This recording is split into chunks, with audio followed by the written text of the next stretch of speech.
Chelsea Rundown. This is episode 30 for the men's thirds, and it was the semi-final on Sunday, the 10th of March. Chelsea versus Bond Beach. I'm joined by Ace. Ace, how are you feeling, mate, a couple of days post-semi-final defeat?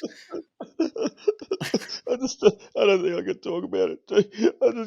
Look, it was a pretty rough one out there, Teabagger. It was a pretty rough one out there in a 38-degree, scorching hot day. Oh, yeah. Not a lot of shade out in that field out there, and that large Ontocar area was just reflecting the heat back up. And unfortunately for this day, and as most people know, Dolphins fare much better in wetter climates, and on this day it wasn't our sort of day. Blue Jays, they do like the heat. They live in the trees. They like a bit of sunshine, but us Dolphins, unfortunately, were shriveling in the heat, and we shriveled under the pressure that Bomb Beach put us under. That we did, mate. But who was there on the day? Take me through the lineup, please, sir. With Connor, the main man, out for the week at a funky festival. We had Lukey leading us off, Matty D batting in that number 2 slot. Trav, hats off to him. He just came in at the third because he had to run off to umpire the ones game. So he just had the one at bat for the day. Myself at 4, Brooksy 5, Roscoe 6, Tommy 2 times or 3 times, whichever one you want to call him now. I'm sick of saying the guy's name. Followed by Nico, Daz, yourself, Teabagger, Jimbo, and Humbles. It was a stunning lineup, mate. I think we had it in us. It was a strong warm-up, but then we took the field, and it wasn't our finest day in the field, mate. But talk me through it. What did you see? What did you like? Look, I'm not going to say too much about what I liked, because unfortunately we just weren't able to put them to the screws, and nothing really went our way. And there was just a lot of uncharacteristic errors and a few brain farts, I'll say, on the day for certain plays, and we just never seemed to really get on a roll and never really able to make much of it. Uncharacteristic errors, I'll call it, and I'll put it all down to the heat. But at the end of the day, we both had to play in it. Luckily for Bomb Beach, they were able to stand up, and we weren't. It was unfortunate, mate. It was fun in the field when we got to see the ball. Unfortunately, that wasn't too often. Surely we did better in the batting box, mate. What happened there? Oh, well, why are we going to talk about this? One for the day. One hit for the day. And look, we were going through the stats before. Taylor, the pitcher, he was throwing some, decent pitches and maybe sort of had a bit of a mental game. But in the previous 2 games that we played him, we amassed 11 hits on him. And in this game, we were only able to amass the 1. Now, I didn't think anything was out there that wasn't unhittable, but he was backed up by a really good infield and a really good outfield, and we unfortunately just weren't able to make the most of it. I think I got on a reached-on error. Not our finest. Well, then, mate, the final question from me. What was the final score? 11-0, Teabagger. 11-0.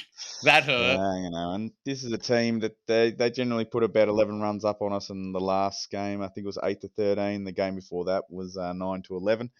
And, we definitely thought that we had the ability to match it with them in firepower. But, we just weren't able to ignite.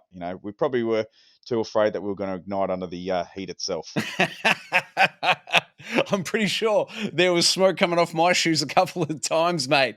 But that brings us to everyone's favourite segment. Let's get into it, shall we? The Golden Flipper, mate. The Golden Flipper, the final one for the season. And point of order, bit of question for you here, mate.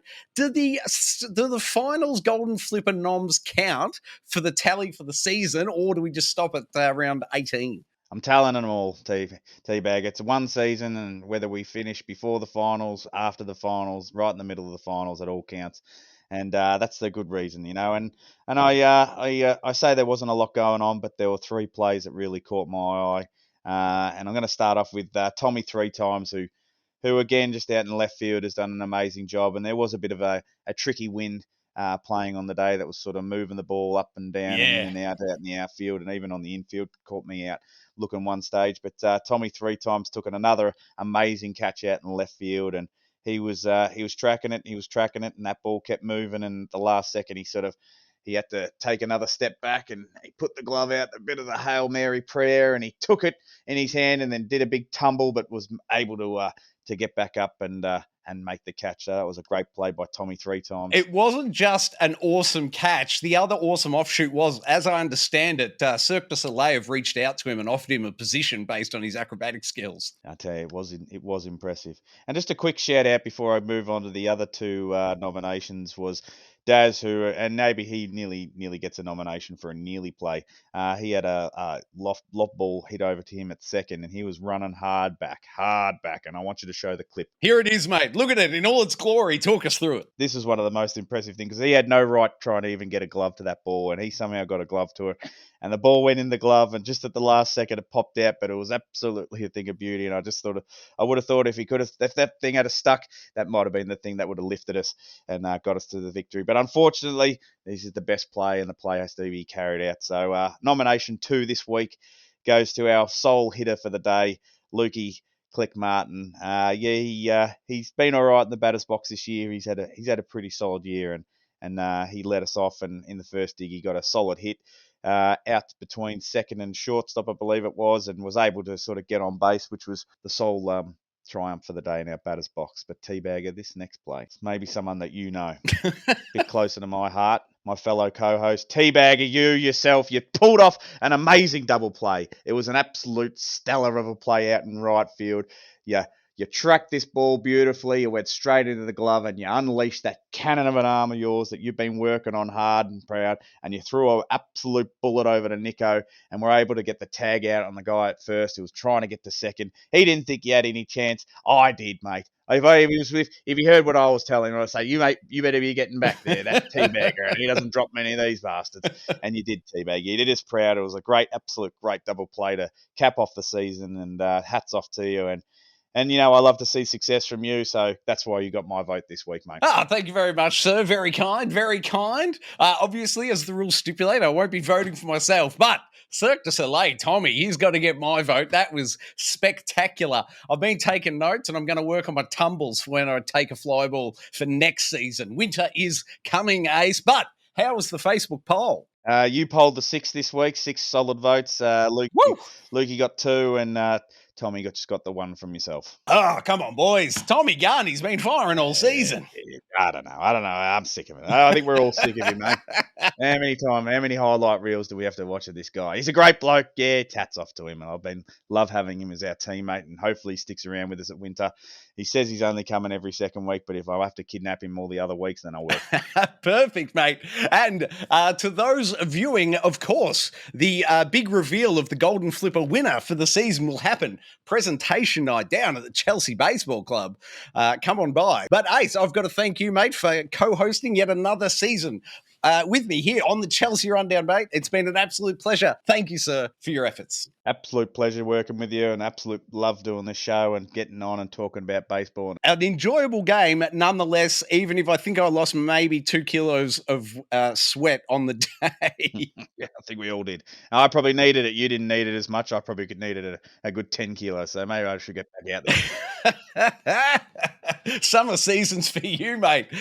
Of course, viewers, the final game for the season will be the grand final this weekend. Ace, do you happen to have the details? At the moment, I'm not too sure where it is, but my understanding it is Springvale versus Bomb Beach, and it should be a ripper of a game like we saw Bomb Beach. Those two have been the top of the order teams all year, so it's only fair that they both get to meet it out and play it out in the finals. And if I'm giving my tip, I'm going to go with Springvale on this one. I think they haven't dropped the game all year, and I think they'll step up.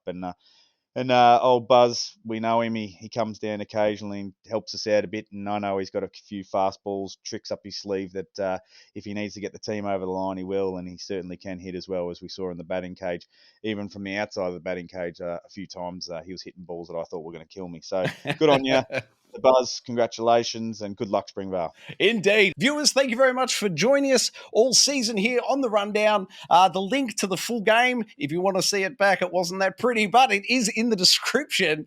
Please subscribe to the channel. See you next time. All right.